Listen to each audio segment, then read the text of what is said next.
नमस्कार दर्शक बंधु मु प्रदीप आपण मानक स्वागत करुच्ची आज आउ एक नया भिडियो तो दर्शक बंधु जदि आपण मानकर इलेक्ट्रिक बिल अधिक आसूची बा आपण मानकर वर्तमान जो बिल आसूची ताहा आपण मानक आवश्यकता ठारू अधिक आसूची ताले वर्तमान एई सबु समस्यार समाधान मात्र 1875 टंकार आपण माने करि पारिबे। अर्थात 1875 टंका आपण माने जदि गुटे टाइम इन्वेस्टमेंट करूचंती ताले मासको आपण माने 100 यूनिट पर्यंत मागणा बिजुली जाकि व्यवहार करें एवं ता उपरे आपण मानकु कोनोसी देय देवा पई पड़िबो नै। तेणु टाटा पावर वर्तमान आपण मानक पई नै आसी प्रधानमंत्री सूर्यघर योजना अधीन आपण माने निज घरे 1 किलोवाट मागणा सोलार जाकि इंस्टॉलेशन करें एवं एथिपाई आपण मानकु मात्र 1875 टंका देवा पई पड़िबो।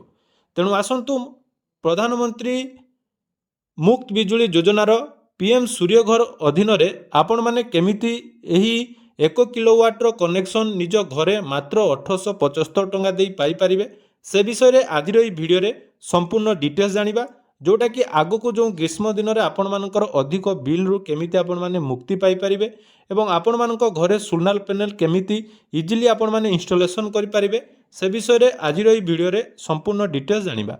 ता पूर्व जदि चैनल को प्रथम थर विजिट करचंती वीडियो को लाइक करेंगे, चैनल को सब्सक्राइब करने सहित पाखरे थिबा बेल आइकन को क्लिक करी ऑल ले सेट करदेवे। तो आपण माने समस्ते जानिथिबे केंद्र सरकार तरफ प्रधानमंत्री मुक्त बिजुली योजना अधीन बा पीएम सूर्यघर योजना अधीन आपण मानक घरे 300 यूनिट मागणा बिजुली पाइबा पई आपण माने 3 किलोवाट पर्यंत जहाँकि सोलार पैनल इंस्टॉलेशन करि पारिबे एवं यह पई राज्य सरकार एवं केंद्र सरकार तरफ जहाँकि सब्सिडी मध्य आपण मानकु मिली थाए।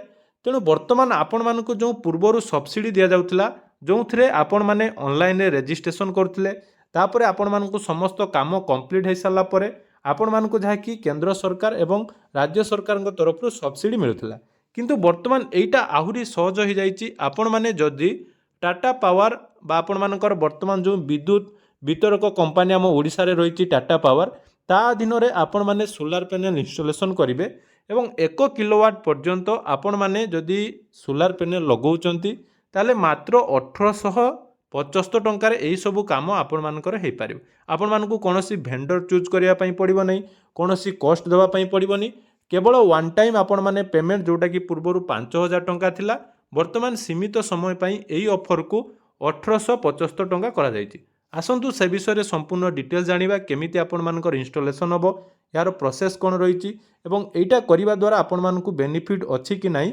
सबु डिटेल्स मु आजिर वीडियो रे आपण मानकु कहबी। तो देखि पारुथबे वर्तमान टाटा पावर तरफ वर्तमान जहाँकि मेगा संचय ऑफर सोनार एबे मात्र 1875 टंकार आपण माने पाई परिबे।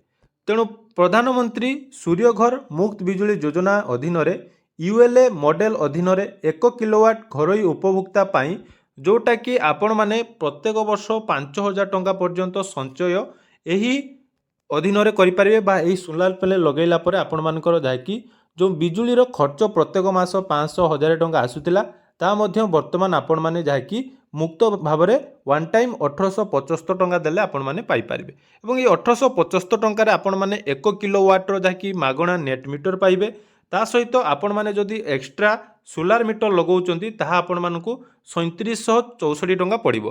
पूर्वर आपण माने जानिथिबे जोटा कि केंद्र सरकार एवं राज्य सरकार तरफ आपण मानकु 55000 टंकार 1 किलोवाट उपरे 55000 टंकार सब्सिडी मिलुथिला। तेणु एही सब्सिडी आपण मानकु सर्वप्रथम निजर इंस्टॉलेशन करिया पई पडुथिला, भेंडर चूज करिया पई पडुथिला किंतु वर्तमान कोनोसी भेंडर आपण मानकर आवश्यकता नै। जदि आपण मानकर विद्युत कनेक्शन अछि बा आपण मानकर जदि रेगुलर कंज्यूमर हिसाब रे आपण माने विद्युत व्यवहार करुचंती से कंज्यूमर नंबर रे वर्तमान टाटा पावर आपण मानकु एही सुविधा जुगै दउची एवं एही सोलार मॉड्यूल देखंतु 25 वर्षर वारंटी आपण मानकु दउची ता सहित डिस्कम पक्षरु बिना कोनोसी अतिरिक्त देयरे आपण माने 5 वर्ष पर्यंत रक्षणाबेक्षण सेवा वर्तमान जहाँकि आपण मानकु प्रदान करा जाउची। तेणु आपण माने जदि एही यूएलए मॉडल रे आपण मानकु शामिल करिया पई चाहुचंती बा निजको शामिल करिया पई चाहुचंती ताहाले आपण माने कोन करिवे ता पूर्व देखंतु ए जो यूएलए मॉडल कहा जाउची एही यूएलए मॉडल कोन से विषय रे आउ किछि इन्फॉर्मेशन जानिबा। देखंतु यूएलए सोलार हेउची यूटिलिटी लेड एग्रीशन ମଡେଲ ଅଧୀନରେ ଘରୋଇ ଛାତ ଉପରେ ସୋଲାର ପ୍ୟାନେଲ ବା ରୁଫଟପ୍ ସୋଲାର ସିଷ୍ଟମ ଲଗାଇବାର ଏକ ବିଶେଷ ସ୍କିମ୍। ଏହା ଭାରତ ସରକାରଙ୍କର ପିଏମ୍ ସୂର୍ଯ୍ୟଘର ମୁଫ୍ତ ବିଜୁଳି ଯୋଜନା ଅଧୀନରେ ଚାଲୁଥିବା ଏକ ପ୍ରୋଗ୍ରାମ, ଯାହା ଓଡ଼ିଶାରେ ବିଶେଷ ଭାବରେ ଲାଗୁ ହୋଇଛି। ତେଣୁ ଓଡ଼ିଶାର ବିଭିନ୍ନ ଡିସ୍କମ୍ ଅର୍ଥାତ୍ ଯେମିତିକି ଆପଣମାନଙ୍କର ଟାଟା ପାୱାରର ଟିପି ଏସ୍ଓଡିଏଲ୍, ଟିପି ଏନ୍ଓଡିଏଲ୍, ଟିପି ଡବ୍ଲ୍ୟୁଓଡିଏଲ୍, ଟିପି ସିଓଡିଏଲ୍ ଅର୍ଥାତ୍ ସମସ୍ତ ଯେଉଁ ଟାଟା ପାୱାରର ଯେଉଁ ଆମର ରହିଛି ଡିଷ୍ଟ୍ରିବ୍ୟୁସନ୍ ସାର୍କିଲ୍, ସେହି ହିସାବରେ ୟୁଏଲ୍ଏ ମଡେଲ ମାଧ୍ୟମରେ ବର୍ତ୍ତମାନ ଇନଷ୍ଟଲେସନ୍ କରାଯାଉଛି। ଏବଂ ଏହାର ମୁଖ୍ୟ ବିଶେଷତ୍ୱ ହେଉଛି ଏହାର 1 କିଲୋୱାଟ୍ ଯାହାକି ସିଷ୍ଟମ୍ ପାଇଁ ଆପଣମାନଙ୍କୁ ଯେଉଁଟାକି 5,000 ଥିଲା, ବର୍ତ୍ତମାନ ତାହା 1,875 ଟଙ୍କାରେ ଆପଣମାନଙ୍କୁ ଯୋଗାଇ ଦିଆଯାଉଛି। ତେଣୁ ବାକି ଯେଉଁ ଖର୍ଚ୍ଚ ଆପଣମାନଙ୍କର ହେଉଥିଲା ପୂର୍ବରୁ, ଯେଉଁଟାକି 65,000ରୁ 75,000 ଟଙ୍କା, ଯେଉଁଥିରେ କେନ୍ଦ୍ର ସରକାରଙ୍କର ସବସିଡ଼ି ଥିଲା ଆପଣମାନଙ୍କର 55,000 ଟଙ୍କା। ତେଣୁ ସେହି ଟଙ୍କା ବର୍ତ୍ତମାନ ଯାହାକି ସମ୍ପୂର୍ଣ୍ଣ ଆପଣମାନଙ୍କର ମୁକ୍ତ ହୋଇଯାଇଛି। ତେଣୁ ଡାଇରେକ୍ଟ ଆପଣମାନେ କେବଳ 1,875 ଟଙ୍କା ଦେଇ ଏହି ସୋଲାର ପ୍ୟାନେଲ ଇନଷ୍ଟଲେସନ୍ କରିପାରିବେ। ଏବଂ ଏହାର ଦେଖନ୍ତୁ ଫ୍ରି ନେଟ୍ ମିଟର ଆପଣମାନଙ୍କୁ ମିଳୁଛି। ତା ସହିତ 5 ବର୍ଷ ପାଇଁ ଆପଣମାନଙ୍କର ଫ୍ରି ମେଣ୍ଟେନାନ୍ସ ମଧ୍ୟ ରହିଛି।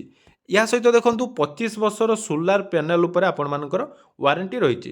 ଏବଂ ଏଥିରେ ମାସକୁ ଆପଣମାନେ 100 ୟୁନିଟ୍ ପର୍ଯ୍ୟନ୍ତ ଯାଇକି ବିଦ୍ୟୁତ୍ ଆପଣମାନେ ୟୁଜ୍ କରିପାରିବେ। ଏବଂ ସେହି ହିସାବରେ ଯଦି ଆମେ ଦେଖିବା, ବାର୍ଷିକ ଆପଣମାନଙ୍କର 5,000 ଟଙ୍କାର ସେଭିଂ ବା ବିଲ୍ ସେଭିଂ ଏହି ସୋଲାର ଇନଷ୍ଟଲେସନ୍ କରିସାରିଲା ପରେ ଆପଣମାନେ ପାଇପାରିବେ। ତ ଏବେ ଆପଣମାନଙ୍କର ଯେଉଁଟାକି ଏହି ଅଧୀନରେ ଯଦି ଆପଣମାନେ ବା ଏହି ସୋଲାର ପ୍ୟାନେଲ ଆପଣମାନେ ଘରେ ଲଗାଇବା ପାଇଁ ଚାହୁଁଛନ୍ତି, ତାହେଲେ ବର୍ତ୍ତମାନ ଆପଣମାନେ କେମିତି ଏଇଟା ଲଗାଇବେ ଦେଖନ୍ତୁ। ମୁଁ ଆପଣମାନଙ୍କୁ ସର୍ବପ୍ରଥମେ କହୁଛି, ଏଇଟା ଆପଣମାନଙ୍କର କମ୍ପାନୀର ଅଫିସିଆଲ ୱେବସାଇଟ୍ରେ ଆପଣମାନେ ରେଜିଷ୍ଟ୍ରେସନ୍ କରିପାରିବେ। ଏବଂ ରେଜିଷ୍ଟ୍ରେସନ୍ କରିବା ପାଇଁ କେବଳ ଆପଣମାନଙ୍କର କଞ୍ଜୁମର ନମ୍ବରର ଆବଶ୍ୟକତା ଅଛି। ତେଣୁ ନିଜର କଞ୍ଜୁମର ନମ୍ବର ଦେଇ ଆପଣମାନେ ଏଠି ରେଜିଷ୍ଟ୍ରେସନ୍ କରିବେ।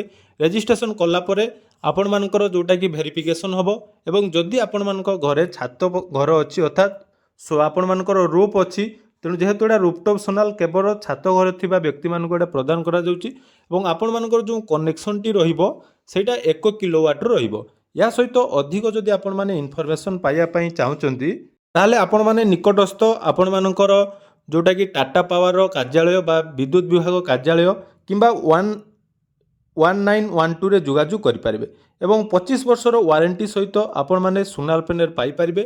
ଆଗକୁ ଆପଣମାନଙ୍କର ବିଦ୍ୟୁତ ସମସ୍ୟାକୁ ଦୂରୀଭୂତ କରିବା ପାଇଁ ଯେଉଁ ଏହି ପଦକ୍ଷେପ ନିଆଯାଇଛି, ଯେଉଁଟାକି ମୁକ୍ତ ବିଜୁଳି ଯୋଜନା ଅଧୀନରେ ଆପଣମାନଙ୍କର ରେଜିଷ୍ଟ୍ରେସନ୍ କରିବା ଏବଂ ତା'ର ସମ୍ପୂର୍ଣ୍ଣ ଖର୍ଚ୍ଚ ବର୍ତ୍ତମାନ ରାଜ୍ୟ ସରକାର ଏବଂ କେନ୍ଦ୍ର ସରକାର ବହନ କରୁଛନ୍ତି। ତେଣୁ ଏହି ଯୋଜନା ଅଧୀନରେ ବର୍ତ୍ତମାନ ସୁଦ୍ଧା ଯଦି ଆପଣମାନେ ରେଜିଷ୍ଟ୍ରେସନ୍ କରିନାହାନ୍ତି, ତାହେଲେ ଆଜି ହିଁ ଆପଣମାନଙ୍କ ନିକଟସ୍ଥ ବିଦ୍ୟୁତ କାର୍ଯ୍ୟାଳୟକୁ ଯାଇ ଏହି ବିଷୟରେ ସମ୍ପୂର୍ଣ୍ଣ ଡିଟେଲ୍ସ ଜାଣିବା ସହିତ ଏହା ପାଇଁ ରେଜିଷ୍ଟ୍ରେସନ୍ କରନ୍ତୁ। ଆଶା କରୁଛି ଭିଡ଼ିଓଟି ଆପଣମାନଙ୍କୁ ନିହାତି ଇନଫର୍ମେଟିଭ୍ ଲାଗିଥିବ। ତ ଯଦି ଭିଡ଼ିଓଟି ଭଲ ଲାଗିଛି, ଚ୍ୟାନେଲକୁ ସବସ୍କ୍ରାଇବ୍ କରନ୍ତୁ। ଏହାର ପରବର୍ତ୍ତୀ ଭିଡ଼ିଓରେ ଏହି ଯୋଜନାରେ ଆପଣମାନେ କେମିତି ଅନଲାଇନ୍ରେ ଆବେଦନ କରିବେ ସେ ବିଷୟରେ ଆଉ ଗୋଟେ ନୂଆ ଏବଂ ଡେଡିକେଟେଡ୍ ଭିଡ଼ିଓ ମୁଁ ଆପଣମାନଙ୍କ ସହିତ ସେୟାର କରିବି। ଧନ୍ୟବାଦ।